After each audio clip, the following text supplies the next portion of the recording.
Time now for our last call. Today is World Press Freedom Day. In a statement earlier, President Biden acknowledged the dangerous conditions journalists have faced in the last year, saying, quote, journalism should not be a crime anywhere on earth. The president noted that far too many journalists have been killed in Gaza. He recognized American journalists like Evan Gershkovich, the Wall Street Journal reporter, detained in Russia for more than 400 days. He's there right now. And Austin Tice, a freelance journalist who's been imprisoned in Syria for nearly 12 years.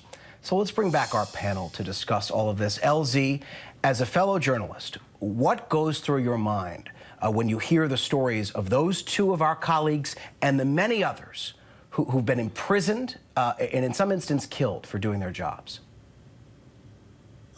Two things.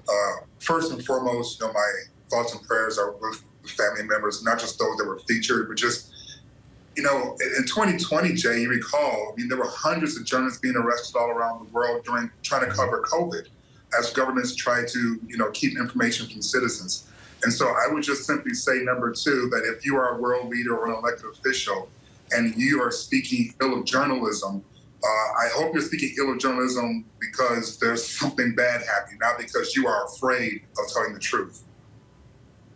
Kaivan, your thoughts kind of reacting to A, the president's statement, but B, what LZ just said. Oh, I'm in total agreement with what he just said. I'm glad Biden marked the day. And I think it's important to shout out the incredible student journalists we saw in the last 2 weeks at Columbia and beyond, covering what's happening on their campuses. That is a great point. There are communities in this country right now that have no local newspapers, and their only journalists are students. John, your reaction, sir. Whenever they were talking, first of all, I agree with everything they said, but also I'm thinking back to the fall of communism and the fall of the Soviet Empire, and a lot of regimes that get exposed because of the bravery of journalists throughout the years. Kudos to them and kudos to the industry. It gets a lot of knocks, but it also exposes a lot of bad things. And if we're for them, we'd be in a lot worse shape in this world. Mike, you get the last word here, sir. Democracy needs journalists. That was a tagline that I heard so much reiterated during the White House Correspondents' Dinner weekend that we were at.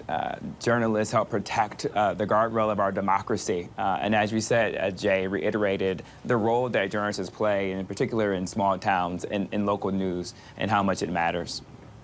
Our thoughts tonight with Evan Gershkovich, Austin Tice, their families, and the countless other journalists in situations similar to theirs. Thank you for your time, LZ, Kaivan, John, and Mike. Thank you, and thank you at home for streaming with us. I'm Jay O'Brien. ABC News is live on Instagram, TikTok, Facebook, and more. You can follow us there. And coming up at 7 p.m. Eastern, be sure to catch ABC News Live Prime with Linsey Davis for the day's biggest stories and the impact they have on you. The news never stops, and neither do we. Keep it right here on ABC News Live.